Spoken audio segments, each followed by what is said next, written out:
What's up everyone? Welcome back again to my YouTube channel. Ngayon pag-usapan natin kung paano nga ba mag-sales talk. So makita nyo sa ating thumbnail, nakasama ko yung aming branch manager that time.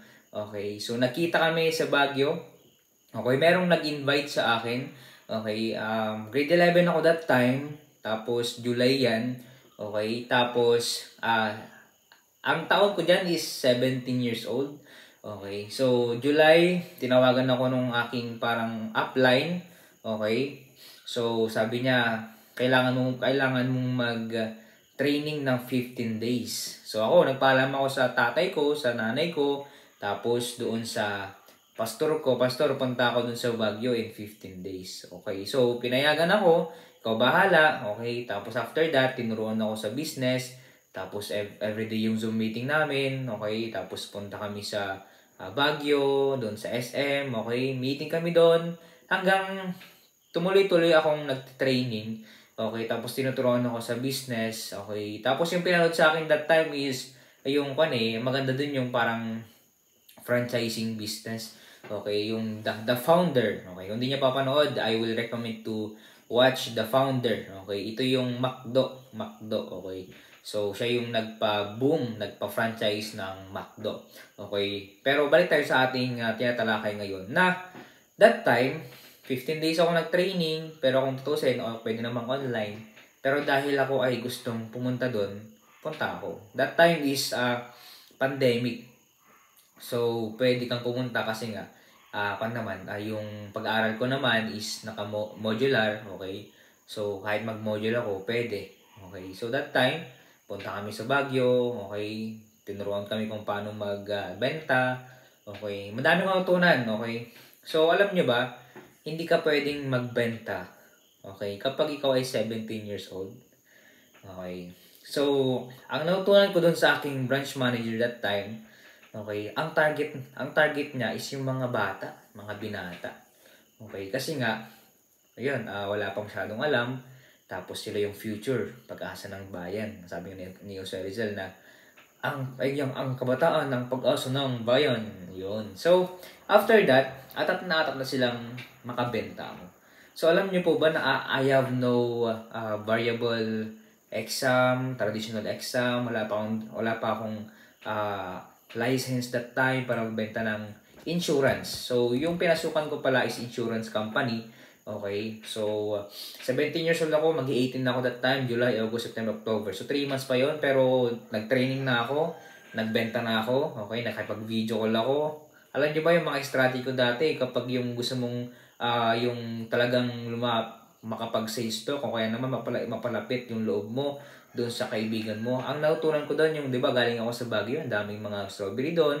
May pera akong 1,000 doon. Ginawa ko, bumili ako ng pangpasalubong, yung mga target market ko is yung mga community namin, mga mayayaman, tapos yung mga kaibigan. Alam yung ginawa ko, chinat ko na sila, ganito ganyan. Nung nasa office ako sa Baguio, okay, ganito, puntahan ko po kayo nitong time, pagbaba ko po, ganito ganyan. Ang ginawa ko doon para mapalabit yung loob ko sa kanila, binigyan ko sila ng strawberry na prutas. Okay, tapos pasalubong. So, yun yung trick na ginawa ko that time. Tapos napabili sila. Alam nyo kung magkano yung na-close deal ko that time. Okay, that time ang na-close deal ko is 10,000 per month. Okay, so ang commission doon is malaki, nasa 25% to 35% yung monthly na commission mo doon. Okay? Tapos, yun, mga teacher, target market ko. Tapos, habang tumatagal, siyempre, nakapag-close deal ako. Magtatanong kayo, kuya, paano yun? Paano nyo na ipapasok yung client? Wala pa kayong, parang hindi pa kayo na-code. Wala pa kayong license na magbenta ng insurance. That time, diniskartehan ng manager namin. Sabi ng manager namin, branch manager namin, na gamitin mo muna yung code ng apply mo. Okay, yung parang nag-invite sa'yo. Okay, so ginamit namin yun. Tapos hanggang tumagal, dami ko nang naipasok. Okay, may mga video tayo na isusunod yan. Okay, para naman malaman nyo kung paano ako magbenta, tapos ma-sales talk sila. That time, okay, excited na yung branch manager namin na mag-exam ako. Kasi nga, Okay, bata ako, tapos mag-18 years old ako. Okay, nag-start ako doon. So, alam nyo ba na after ng birthday ko, November 1, November 2, punta na kami, exam na kami agad. Oo, punta kami sa Manila, sa MOA.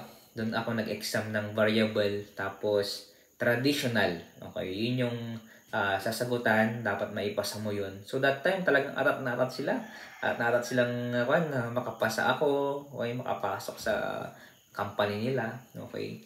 So, yun, after ng birthday ko, 18, pagka 18 na 18 ko, kinabukasan, exam na agad. Tapos, habang tumatagal yung result, okay, nagbebenta pa rin ako, sige, usap-usap ako, ganito, ganyan. Tapos, ang nangyari, hindi ako nakapasa. Hindi, joke lang. So, nakapasa pa ako sa biyaya ng Panginoon. Yun yung una kong na-achievement nung 17 years ako. 18 years old ako. So, napakasaya ko that time. Okay, so, after that, okay, after ko ma-code, after ko makuha yung license ko, okay, may ID din ako that time. So, doon na nag-start yung journey ko sa pag-sales stock. Okay, madami akong natutunan paano ako mag-sales stock. Okay, pero, okay, bago ako kumapal yung mukha ko, syempre, madaming training. At the same time, yung talagang pinaka-root kung bakit po ako marunong makipag-usap dati is dahil sa church. Okay, nagustong lead ako sa church. Okay, soul winning kami. Okay, nasanay ako sa pag-usap. Pero dati talaga, hindi ako ganun. Nahiya ako. Kaya ngayong mga pinaka-latest video ko, yung pinakamataas kong view, nabubulol ako. Okay, pero dahil daw sa Holy Spirit, okay, natutunan ko kung paano ako mag-sales talk. Okay, pakipag-usap ng tao. Okay, may mga strategy na ginawa. Okay, kaya abangan nyo yung mga video ko. Okay, ito part 1 to siguro hanggang part 10. Okay, abangan niyo po yun dahil ikukwento ko kung paano ko na-close deal, okay, yung mga client ko that time. Okay, madami din akong na-close deal dati na mga client. Okay, kaya exciting yung mga pag-uusapan natin sa susunod natin mga video. Ito, paapyaw lang to, okay, para yung journey ko, malaman nyo kung paano ko nagsimula sa pagninegosyo. At yun nga, okay, 17 years old ako nag-start, okay, nag-aral sa pagninegosyo, okay, nakinig ako sa mga leaders ko, okay, at the same time, okay, ang maganda talaga pag bata ka nag-start. Para kapag yung nag-fail ka, hindi talaga sa'yo yung pagsiside stock or yung parang maging agent ng insurance company ay makapunta ka sa bagong journey mo. Okay, kaya ako lang naman to na-discuss kasi para malaman nyo yung naging background ko that time. Kasi hindi naman talaga ako marunong makipag-sales stock, okay? Hindi ko alam. Kasi hindi naman talaga ako magaling mag-sales stock that time. Pero dahil sa business, nagpursige, okay, nalaman kung paano mag-sales stock. Kaya, dito, okay, sa channel na to, matututo kayo ng madaming aral at mga kapalpakan ko. Okay, at the same time, syempre, iwasan nyo yung mga kapalpakan ko. Okay, sinusigurado ko na madami kayong matutunan dito. Basta panoorin nyo lang ng buo yung ating video. Ito muna tayo, abangan nyo yung part 2 ko na about pagiging insurance agent, at the same time, paano mag-sales stock at mag-close deal ng client. Salamat sa panonood and see you on my next vlog. Dito muna kayo and bye-bye. God bless.